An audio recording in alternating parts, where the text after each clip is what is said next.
Miren, situaciones como las relatadas en las redes sociales, pues la tecnología se hace presente porque fíjese que la aplicación Vive Segura pues ya se ha convertido en un instrumento indispensable de protección. Saray Mariscal nos trae todos los detalles.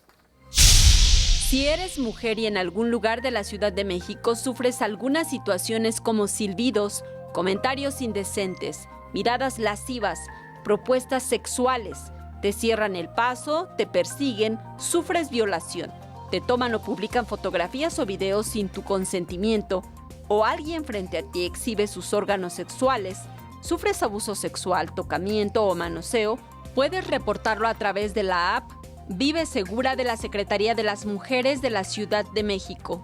Y así será más fácil conocer tu zona de ubicación para que recibas ayuda.